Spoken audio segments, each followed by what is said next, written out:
This is Ronnie Parkes from Bonfire, and you're listening to the Brutally Delicious Podcast. One, two, three, four. The Brutally Delicious Podcast. The Brutally Delicious Podcast. The Brutally Delicious Podcast. The Brutally Delicious Podcast. Hey, there There it you go. goes. How are you? There it goes. Good. How are you, man? Good. All right. Well, let's talk about Bonfire. Sounds good to me. So, yeah, so Higher Ground is due out in, I don't know, like 3 weeks, I think, from today, right? We're Yeah, close. January 24th, I 24th, believe. right? Yeah. Now that it's complete, what's been the response to it so far? So far, we just released the third video, the third Right. single, and the response has been really great, actually. The first video we released, I Died Tonight, really went really well, better than most videos we've done in the past few years, like initial, the initial Right. thing.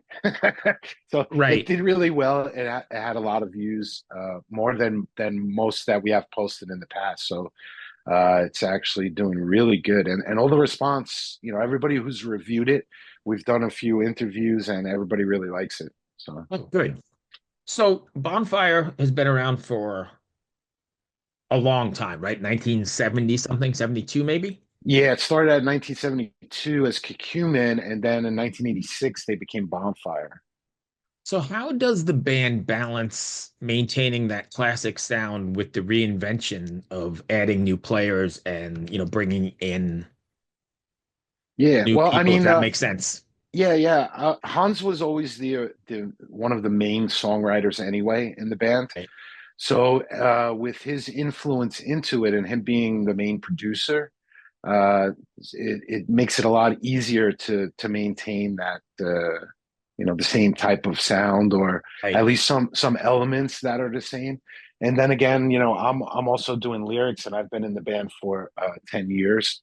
Right. So the vocals, and with me doing the vocals consistently now for 10 years, it's kind of got its own little style, and mixed with him, it just kind of works.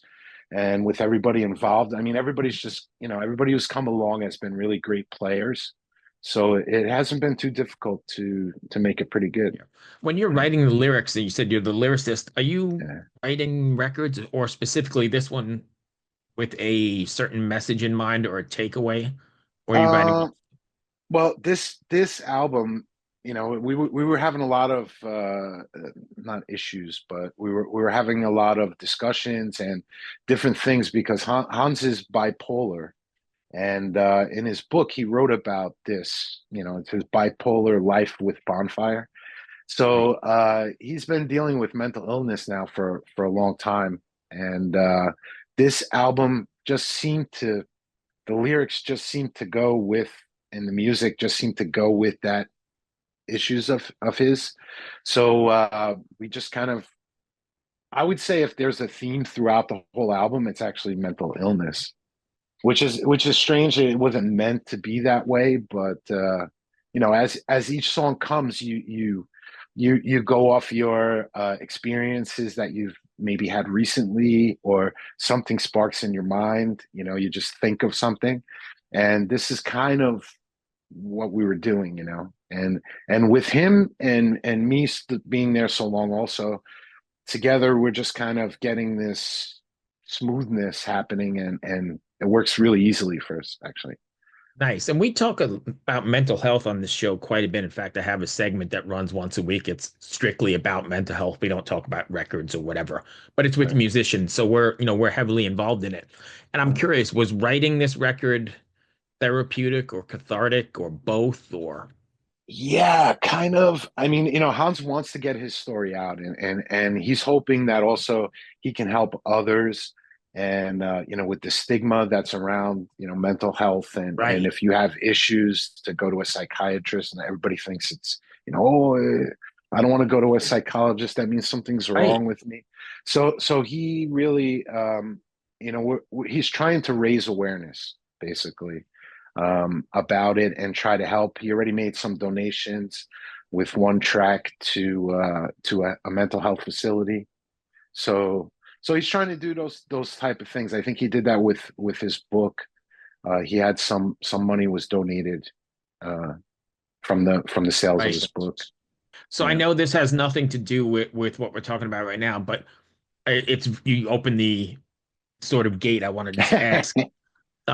What do you have to say to somebody who's watching this right now and is struggling with mental health issues? How do we break this stigma? What can you tell Well, them? there is help out there. There's definitely help. You can get help. You should get help. It will definitely help you. And don't don't fall fear to this stigma and this what other people think. There's plenty of people out there who are successful and have made a lot for themselves and still have this issue and still have to deal with it. But there are ways to deal with it. You know, if you take your medication regularly, Shut up. um, you don't drink or do drugs because that interferes with the medication. But the medication can mellow you out to a point where you can function normally and you feel normal and you don't feel too much. You know, if you have too much of you're feeling too many things from the medication, you know, they can always change the medication. They can change the dosage of the medication. So, you know, you should really talk to your doctors and follow through because you can fix everything for yourself. You really can. Awesome. Thank you. Sorry, I went down a rabbit hole, but we talk about That's it a lot and you kind of said it. So when you totally guys are cool. writing this, is it pretty much just you and Hans, or are you writing it with everybody? And then how does that Well, basically, the people who do the music track, so it'll be Hans, Frank. Sometimes we use an outside writer as well, and he might come up with a track. So they'll put a demo together of the music, and then we pick out the ones we like the best, and then once the music is done, they already pretty much did that. And then me and this particular album, me and Diane worked together on the lyrics and the melodies and everything. So they did all the music, then we worked on the lyrics, then we went back in and re-recorded all the tracks and then did the vocals. So it kind of worked not separately and not all together, but you know, in little groups. right? That's cool. So you're not really emailing stuff back and forth. You kind of work in some sort of groups or Yeah, agreement. yeah, and I would say all of the lyrics basically and all the stuff we wrote together in Germany. So you know, I'm there usually a few times a year, and I'm there for some times. So we choose that time to work on stuff together. You know, so Do you we kind of balance it out. do you approach the writing of a record with a theme in mind, or does that theme come from the songs you write and then it just is It could be both ways. I mean, you can of course come up with a concept and say, okay, we're going to make this concept. And I have been involved in stuff where we did it that way, but most times it just comes. Whatever you know, you're living, whatever's going on in the world. These are all the things that kind of spark ideas in your head, and you go, oh, that would make a really good song, or somebody says something. And that's basically the way we do it. We haven't really tried to make a concept album per se, but this album did come out with a lot of songs about mental health. There's probably like 4 or 5 songs that are based off of that. which is great. I mean, I think metal or rock and roll, hard rock, metal, heavy music, whatever you want to call it, I think does a really good job both as a community and lyrically for Yeah, raising awareness to that sort of thing, right? yeah, I and the don't think community is great. Also, the community really makes a big difference. There's a lot of people who really care in this type of music, and they care about their friends and their comrades. So yeah, I mean, you know, if people do have problems, they have plenty of people that they can talk to, and it's a good place for us to put out a word that maybe they'll hear it and maybe they'll listen. right. You guys have any plans to take this out on the road? Oh yeah, absolutely. We start our tour January 21st. Oh wow, that's right around Um, the we- corner. yeah, yeah, right. It's like 2 weeks away, I think. So we'll be touring as the album gets released, and we're touring until I think February 9th or something. We have a show pretty much every single day. Here in the States or So in Europe? it's all in Europe. We're doing a show in the Netherlands. I think we have a show in Austria, and the rest of the shows are in Germany. And then in the summer, we come back for festival shows. We have a couple of big festivals this year. We're playing Pyrrhus. It's a pretty decent sized festival. We played it once Right. before. Um, we filled in. I think the last time we played there, we filled in for UFO. Phil Moog was Wow. sick, and they called us like 2 days before and asked us to fill in. So we did. And yeah, it's a really cool festival. There's some other festivals. I think we have a festival with us, Doro, and Gravedigger, which should Oh, be that's a really, good one. Yeah. yeah, that should be pretty cool. We just did a show with Doro this summer. It was She's great. It went legendary, great. right? Yeah. Yeah, yeah, and her band is so cool, man. And I love all the guys, and yeah, it's very cool. So it's great when we get to play with her, and she's great. She's such a nice person, and I've never had the chance to meet her, but yeah. yeah, and a nice personality too. She really cares about her fans and everything. So go I mean, Doro. I think that's great. And that brings me back to the community, right? I mean, it's Yeah, definitely a yeah. thing that I don't think exists in any No, other no, it genre. doesn't. It definitely doesn't. And there's all these cliques of, like people go on the Monsters of Rock cruise, or maybe they do festival, like certain festivals every year. Especially here in the States, it's more of a cliquey thing, Yeah, because that's not the most popular music right now. It's right. not stuff from the 80s. There's definitely a market for it, but it's not the biggest, most popular music like it was in Right. 1980. So yeah, but there's so many people that they go to these things, they make friends, it becomes like family, and it's awesome, man. It's pretty Yeah, cool. I 100% agree. I do Yeah, 70,000 tons every year. yeah, 70,000 tons. I think Bonfire played that in like 2010 or something. Oh, I was probably there. Yeah, I don't, yeah, I yeah, go you every were. year. We podcast on it. So Yeah, I think 2010 they was the last time Bonfire was on. nice. Yeah. That's always a good time. Yeah, I mean, I've played a couple of cruises before, but I've never played a cruise with Bonfire yet. Right. So hopefully we do that soon. So if you have any word with the 70,000 tons, get us back on there. Fair enough. Hey, so the record is out, Higher Ground out January 24th. Tour starts at 21st. Did I miss Yes. anything you want to cover? Not really. Where can Yeah, I fans mean find that you guys? you can find us on a web at bonfire.de, as in Deutschland.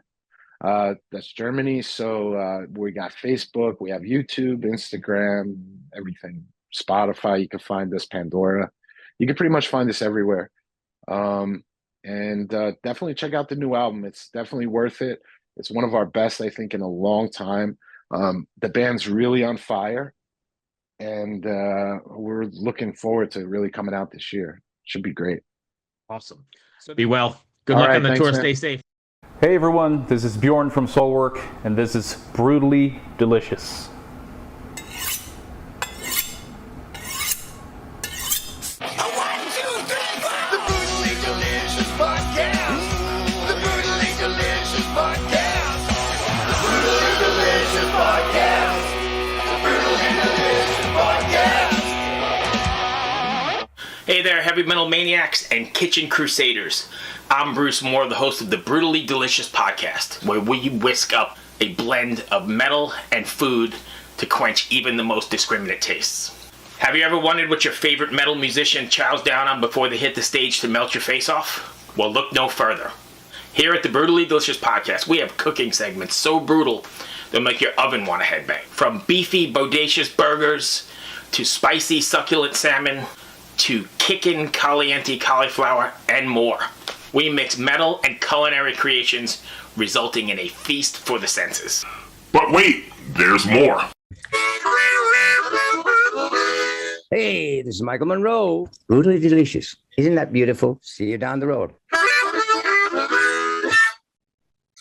Each week, I meet with the mammoths of metal for interviews that are spicier than a Carolina Reaper. Get the latest on their upcoming shows, behind-the-scenes stories, and if we're lucky enough, maybe they'll share a secret family recipe or two with us. You'll also want to check out our weekly album and show reviews, where we dice, slice, and serve up our unique takes on the latest metal releases. So grab your leather apron, crank the volume to 11, and subscribe to the Brutally Delicious Podcast on your favorite podcast platform. It's sure to be a hell of a time. Oh, hey there. It's Tim from Protest the Hero. Now that you've seen my junk, I'm going to show you how to make a pizza. And you're watching Brutally Delicious. What's up, everybody? Max Cavalera, Soulfly, and you listen to Brutally Delicious podcast. Stay mad, motherfuckers. Reinvention.